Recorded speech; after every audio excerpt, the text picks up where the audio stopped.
Russia সীমান্তের কাছাকাছি দুটি পারমাণবিক অস্ত্রবাহী সাবমেরিন পাঠাচ্ছে যুক্তরাষ্ট্র। এ নিয়ে ওই অঞ্চল জুড়ে বিরাজ করছে অস্থিরতা।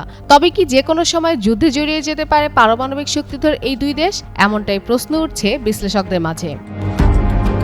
যদিও শনিবার এক প্রতিবেদনে ব্রিটিশ সংবাদ মাধ্যম বিবিসি জানায়, রাশিয়ার স্নায়ুযুদ্ধকালীন পারমাণবিক অস্ত্র ব্যবস্থার প্রতি ইঙ্গিত করে রাশিয়ার সাবেক প্রেসিডেন্ট দিমিত্রি মেদভেদেভের এক মন্তব্যে চরম চটেছেন যুক্তরাষ্ট্রের প্রেসিডেন্ট ডোনাল্ড ট্রাম্প। এই মন্তব্যকে উস্কানিমূলক বলে দুটি পারমাণবিক সাবমেরিন রাশিয়ার কাছাকাছি প্রয়োজনীয় অঞ্চলে মোতায়েনের নির্দেশ দিয়েছেন তিনি।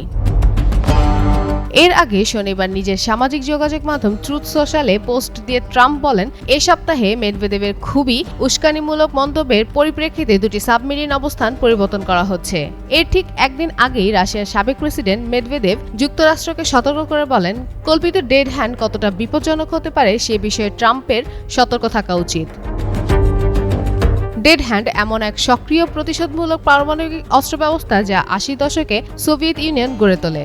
এর মূল উদ্দেশ্য ছিল, যদি যুক্তরাষ্ট্র বা কোনো প্রতিপক্ষ প্রথম আঘাতে সোভিয়েত নেতৃত্ব ও কমান্ড অ্যান্ড কন্ট্রোল ধ্বংস করে দেয়, তবে যেন রাশিয়ার পক্ষ থেকে সক্রিয়ভাবেই চূড়ান্ত প্রতিশোধ নেওয়া যায়।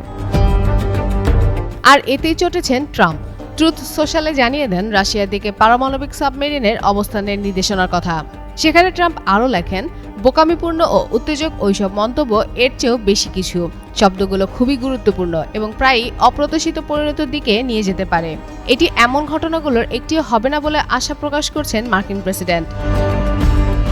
ফাতেমা ফাতেজান, যুগান্তর নিউজ।